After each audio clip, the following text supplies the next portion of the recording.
question is, do we use it to reinforce and entrench existing systems of power, or do we use it to diffuse power, to decentralize power? Bitcoin sort of stands as an avatar for a different vision of money. Intelligence is built on computation. It's built on energy. And so we're seeing the rise of a competition over a certain vision of how to organize society. Our ultimate, ace in the hole has always been our capacity to sort of break the mold, to be innovative, to find those little pockets of individual creativity, and then wield them to structures of capital, technology, and energy to scale them to the world.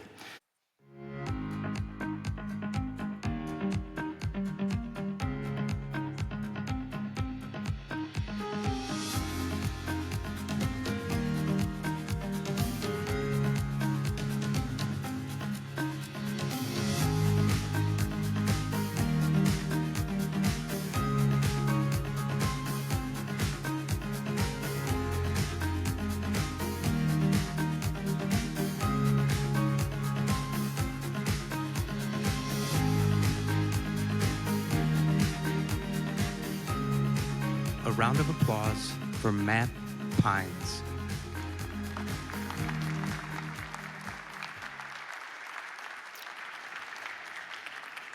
Good morning, everyone. Thanks for taking the time to attend this wondrous conference, and appreciate the folks at Bitcoin Park for having me. I was giving some thought to the hook here, like imagine if, which is an optimistic frame about the future, and I want to pose both an optimistic framing as well as a potential framing of caution, because we're, I think, at an inflection point. We can imagine a world where money, technology, and energy are tools of coercion, of control, of surveillance, or tools of freedom, of liberation, of innovation.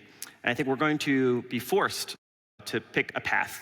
And I think we can look to our guides, right? Where are we going to get inspiration to choose which direction we're going to go down? I think the decisions we make collectively as a society, as political leaders, as innovators over the next few years will determine the trajectory that we're on over the next several decades. I think the inflection point that we're on as a society is one that we're still waking up to. The speed and the magnitude of the changes that we're witnessing on the sort of fundamental predicates of our society and our civilization are changing almost too fast for us to understand. So I want to step back and kind of reorient everyone as to the scale of change across all those key dimensions. So money is the lifeblood of our society. It's how we denominate our value, our time, our energy, our attention. It's what sort of greases the skids of commerce. And when money is a public good, when money is open and free, you get innovation. You get people can price their time and their goods efficiently and effectively. Money, though, is a geopolitical tool. And when you're in a time of geopolitical quiescence, money can play this really useful tool to grease global commerce. And we lived in that era of globalization when the dollar was that tool. And we saw a rise of living standards around the world. We saw the flourishing of globalization, and that is now going into reverse. Money is now contested by geopolitical rivalries. And so we saw that with the 2022 sanctions on Russian reserves. We're seeing it play out now as we question the sort of fundamental basis of the structure of monetary policy and its relationship to our political authorities. And we look ahead and we question now, how stable is this arrangement? Are we going to face crises? Or are we going to face cascading uncertainty associated with our ability to price the future? People have investments over the next 20, 30 years, mostly in bonds that sort of form the substrate of our economy. And all that's kind of going to be come into question when you politicize and geopoliticize money. Bitcoin sort of stands as an avatar for a different vision of money, where it's open, it's decentralized, it's a function of people's voluntary adoption of a particular protocol. And when you have highly contested systems that have evolved over many decades, people want to hedge themselves. And from the perspective of somebody looking towards a vision of the future that embodies liberal values, open systems, I think Bitcoin stands as a really important case study of how you can have open systems, freedom-promoting systems that actually work and that can scale, which is very hard. And so we see that in money. We also see it in technology. Defining technology of our time is artificial intelligence. Ultimately, when we think about the next few years, what's going to determine the productivity of our citizens, our competitiveness of our economies, and the advantages of our national organizations, is going to be, are they able to maintain and capture the effectiveness of these tools. But intelligence is built on computation, it's built on energy. And so we're seeing the rise of a competition over a certain vision of how to organize society. And you can think about it in terms of a stack.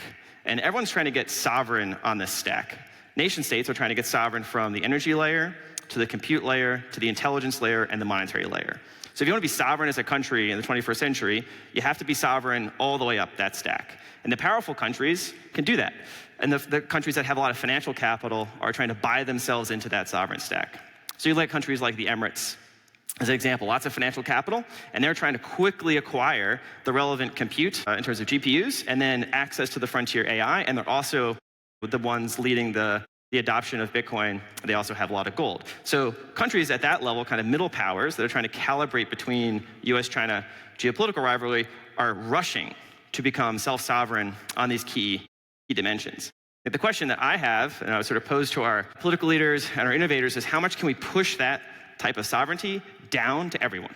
You know, there's sort of a sci-fi vision of this you can imagine working backwards from, where everyone has a fusion reactor in their basement powering a chip fabrication facility that they can rack into their basement that powers their own AI model that's trained on their own data that's connected to their Bitcoin node and their Lightning wallet. That would be like the ultimate sort of self-sovereign micro stack for every human being. We're a bit far away from that, admittedly. Those are a bit sci-fi, but we may not be that far away, especially if we can leverage the innovation powers coming out of these technological breakthroughs. But it's a question of how we point those discovery engines. Do we point the discovery engines coming out of our frontier AI labs at systems of control, of surveillance, to kind of capture the value into one small set of hands, and then to deploy that in the service of mass surveillance capitalism and political manipulation? You know, we have general purpose tools of intelligence now. The question is, do we use it to reinforce and entrench existing systems of power, or do we use it to diffuse power, to decentralize power, to give tools in the hands of every individual creative entrepreneur to expand the bounds of what they can do, what they can achieve? And I think you can see this synergy where Bitcoin represents this ethos of decentralized systems, of liberal values, open access, voluntary peer-to-peer relationships, where you can run your own node, you can control your own money, and you can engage peer-to-peer in commercial activity. I would like to see that model be applied as we go really fast into this AI future, where it's going to be very easy to give up control of your data, to give up control of really what will amount to most of your economic life, to essentially techno-feudal estates. And it could be very attractive, very rewarding. And I think it's going to be a hard choice we make, with a choice not just on efficiency, but on values. Are we going to, pick a path where it's not techno-authoritarianism, techno-totalitarianism, but techno-liberalism? And then we need to articulate a vision and a set of values for how we're going to build a set of systems that embody our hope for liberal democracy, our hope for capitalism, our hope for individual liberties. It's going to be especially challenging, though, given the forces that are already in place. The geopolitics and the politics of these technologies we can't avoid. We have to recognize that these systems are inherently centralizing. There's a scale to the current incumbents that's going to be very hard for decentralized peer-to-peer business models and even the most sort of motivated technologists or philanthropists to challenge. And so it's not just building the technology alternatives, but actually voicing a vision that we push back against natural forces that would like to concentrate power and control.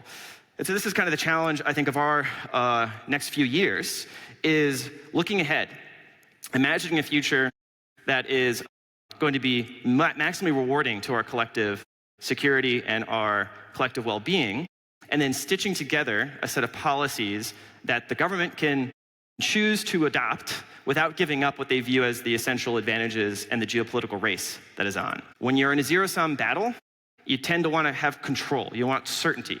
When you're worried about your rivals, in this case, China, potentially getting ahead of you, you want to emulate China. And so we see ourselves kind of trying to, mimic China in order to beat China. You get more state capitalism, more sort of industrial policy, more the government picking winners and losers, and essentially trying to steer the allocation of compute and capital in directions that it feels are in its strategic interests.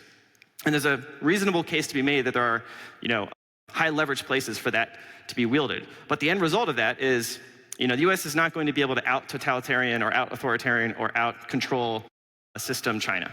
China is going to double down on this model where they take those core predicates that I started with, money, technology, and energy, And they're going to centralize. And they're going to try to leverage their model of governance in order to outcompete a world of open democracies. Our ultimate, ace in the hole has always been our capacity to sort of break the mold, to be innovative, to find those little pockets of individual creativity, and then wield them to structures of capital, technology, and energy to scale them to the world.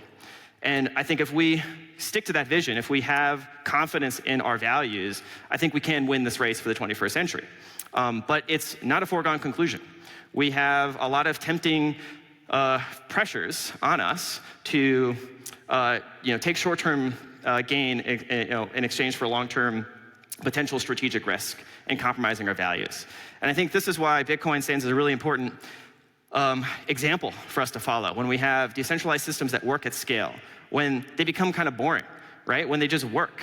I think this is how we want to build. We want to have a foundation that's aligned with our values, that works, that can scale, that preserves a link to the future with decentralized systems that enforce buffer against control. So this is like my challenge for the audience.